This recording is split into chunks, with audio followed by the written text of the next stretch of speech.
آج ہم قائد اعظم کی ایک اور غیر معمولی تقریر کی طرف پہلے آئیں گے، اس سے پہلے کہ ہم ان سٹیپس کی بات کریں جو آج کی حکومت وقت کو لینے چاہیے۔ یہ اتنی غیر معمولی تقریر ہے کہ ہم آپ کو بتائیں کہ ہم خود حیران ہوئے جب ہم نے اس کو دیکھا، کہ ہم نے خود پہلی دفعہ اس تقریر کو اپنے اس پروگرام کی ریسرچ کے دوران دیکھا، اینڈ آئی واز اسٹنڈ۔ ہم غیر معمولی طور پر حیران ہوئے اس تقریر کو پڑھ کر، کیونکہ اس تقریر کا ایک پس منظر بھی ہے۔ یہ وہ تقریر ہے جو قائد اعظم نے اسٹیٹ بینک کا افتتاح کرتے ہوئے 1 جولائی 1948 میں کی، یعنی اپنے انتقال سے تقریباً 2 ماہ پہلے۔ یہ قائد اعظم کی آخری تقریر تھی جو انہوں نے پبلک میں کی، یعنی this was his dying declaration اگر ہم یہ کہیں تو، اور اپنے انتقال سے پہلے جو وہ آخری بات اعلان کر کے گئے ہیں۔ ہم نے پہلی تقریر پچھلے پروگرام میں کی تھی، آج آخری تقریر کی بات کریں گے۔ قائد اعظم زیارت میں تھے، طبیعت بہت زیادہ خراب تھی، ڈاکٹرز نے منع کیا کہ آپ سفر نہیں کر سکتے۔ محترمہ فاطمہ جناح نے بھائی کو روکا۔ قائد اعظم واز ڈیسپریٹ کہ میں کراچی پہنچوں اور اسٹیٹ بینک کے افتتاح میں جاؤں۔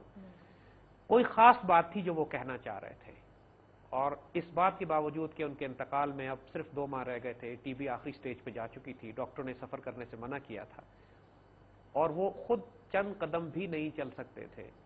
اس سچویشن میں وہ زیارت سے چلتے ہیں، کراچی آتے ہیں، کراچی میں آ کے اسٹیٹ بینک کے افتتاح کے موقع پر پہنچتے ہیں، اور یہ تاریخ ساز تقریر کرتے ہیں جس کو ہماری تاریخ سے چھپا دیا گیا ہے۔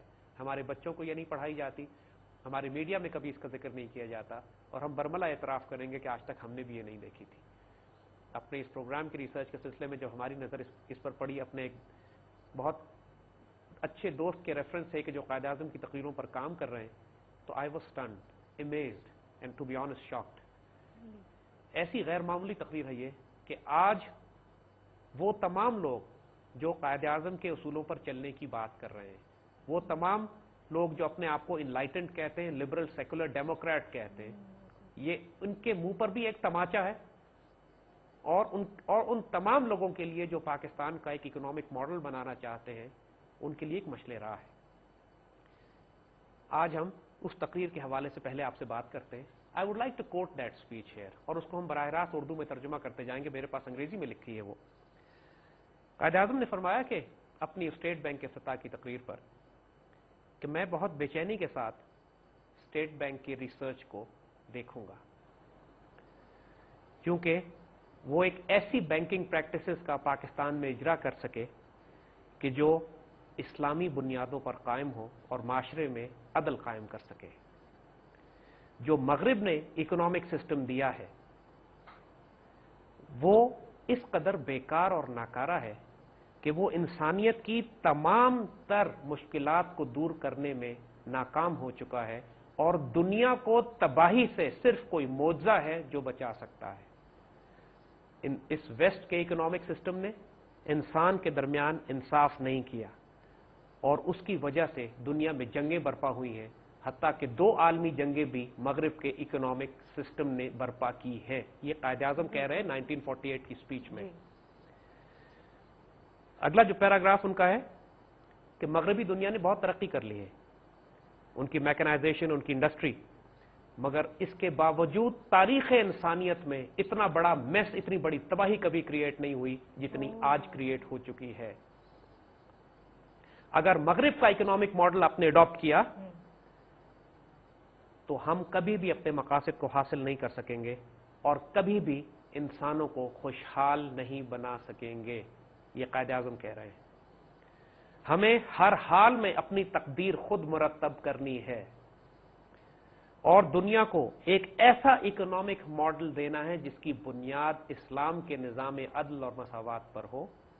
ہمیں ہر حال میں اپنی تقدیر اپنے ہاتھ میں خود لینی ہے، اور دنیا کے سامنے ایک ایسا معاشی نظام پیش کرنا ہے جس کی بنیاد صحیح اسلامی پرنسپلز پر ہو، تاکہ انسانوں کے درمیان عدل اور سوشل جسٹس قائم کیا جا سکے۔ لہذا ہم اپنے مشن کی تکمیل کریں گے اس وقت کہ جب مسلمان ہونے کے ناطے ہم انسانیت کو ایک ایسا پیغام دے سکیں کہ جو اس کو خوشحالی اور خوشی دے سکتا ہو، اور اس کی بنیاد اسلام کے economic principles per who. Would you believe this کہ یہ قائد اعظم کی تقریر ہے؟ Really, it's really stunning. I mean, Quaid Azam very categorically اپنے ڈیتھ بیڈ سے اٹھ کر آئے ہیں یہ کہنے کے لیے اسٹیٹ بینک کے افتتاح کے موقع پر کہ مغرب کے اکنامک ماڈل کو اگر اڈاپٹ کیا تو دنیا تو تباہ ہوئی ہی ہے، ہم بھی تباہ ہو جائیں گے. Western banking system, western economic model, ہر وہ بات جس کو ہم پچھلے 13 پروگرام میں پروو کرتے چلے آئے ہیں. قائد اعظم 1948 کی آخری تقریر میں اپنے انتقال سے پہلے قوم کو آخری نصیحت کر کے جا رہے ہیں کہ خدا کے واسطے ویسٹرن اکنامک ماڈل فالو مت کرنا، ویسٹرن بینکنگ سسٹم فالو مت کرنا، فریکشنل ریزرو بینکنگ فالو مت کرنا، paper currency based fiat currency based economic model follow مت کرنا. اپنے اکنامک ماڈل کی بنیاد پرنسپلز آف ایکویلٹی، جسٹس پہ رکھنا، عدل پہ رکھنا، احسان پہ رکھنا، اس معاملات پہ رکھنا کہ جو اسلام کے اکنامک ماڈل نے تمہیں دیے ہیں. بالکل. اور تاکہ تم دنیا کے آگے بھی سرخرو ہو، انسانیت کے لیے بھی مشعل راہ ہو اور اپنے لیے بھی خوشحال معاشرہ قائم کر سکو. چونکہ مغرب کے اکنامک ماڈل نے دنیا کو تباہی کے ایک ایسے دہانے پر کھڑا کر دیا ہے کہ اب اس سے معجزہ ہی ہے جو دنیا کو تباہی سے بچا سکتا ہے. یہ ساری باتیں ہم پروف کر چکے تھے اور قائد اعظم کی آخری نصیحت اس قوم کو بھی یہی تھی. سید صاحب اسپیچ تو واقعی بہت سٹننگ ہے and we would like to continue, لیکن ابھی یہاں پہ ایک چھوٹا سا بریک کا ٹائم ہے. ناظرین ہم واپس آتے ہیں اور اس اسپیچ کے بارے میں مزید تجزیہ اور تبصرہ زید صاحب جاری رکھیں گے. جی ناظرین ویلکم بیک اور گفتگو کا جاری رکھیں گے سلسلہ وہیں سے. جی زید صاحب پلیز کنٹینیو. دیکھیے ہم نے پہلے جو بات آپ سے کہی کہ قائد اعظم کی یہ تقریر جو انہوں نے اپنے انتقال سے صرف 1.5 ماہ پہلے کی اتنی سٹننگ ہے جس میں وہ تمام باتیں جو ہم پچھلے پروگراموں میں کرتے چلے آئے ہیں پروو ہو جاتی ہیں.